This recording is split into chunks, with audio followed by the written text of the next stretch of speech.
મિત્રો જાણી લેજો કે સુપ્રીમ કોર્ટે કહી દીધું છે, ખુદ સુપ્રીમ કોર્ટે કહી દીધું છે, દેશની સર્વોચ્ચ અદાલતે કહી દીધેલું છે કે જો કોઈ મિલકત ધારક છે એ એની મિલકત એને બુક કરાવી હોય અને અંતે પોઝેશન લેવા ના માંગતું હોય, કેન્સલ કરવા માંગતું હોય, તો જે ડેવલપર હોય, બિલ્ડર છે, એ એની જે મિલકતની કિંમત છે એનાથી 10% વધારે રકમ કાપી શકે નહીં અને બાકીની તમામ રકમ રિફંડ કરવી જોઈએ. તો આ બહુ જ મહત્વનો ચુકાદો છે. ખાસ રીલ સેવ કરજો, શેર કરજો, મને ફોલો કરવાનું ભૂલતા નહીં. મિત્રો, આ મામલો શું છે હું તમને જણાવું. હરિયાણાના ગુડગાંવમાં ગોદરેજ પ્રોજેક્ટ ડેવલપમેન્ટ લિમિટેડ દ્વારા એક સ્કીમ મૂકવામાં આવી હતી અને એમાં એક ભાઈએ મકાન લીધેલું હતું અને એની કિંમત નક્કી કરી હતી 1,70,00,000.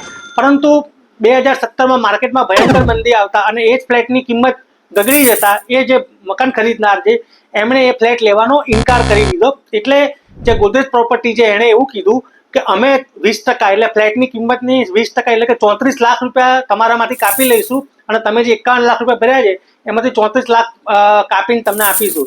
એટલે આ જે ખરીદનાર છે એમણે કન્ઝ્યુમર કોર્ટમાં કેસ કર્યો, નેશનલ કન્ઝ્યુમર કમિશનમાં, અને એમણે નેશનલ કન્ઝ્યુમર કમિશને ચુકાદો આપતા એવું કીધું કે 10%થી વધુ રકમ કાપી શકાય નહીં. પછી ગોદરેજ કંપની છે સુપ્રીમ કોર્ટમાં ગઈ અને સુપ્રીમ કોર્ટે પણ આ ચુકાદો યથાવત રાખ્યો. એટલે હવે નક્કી થયું કે કોઈ પણ કેન્સલેશનના કિસ્સામાં 10%થી વધુ તમે ડિડક્શન કરી શકો નહીં.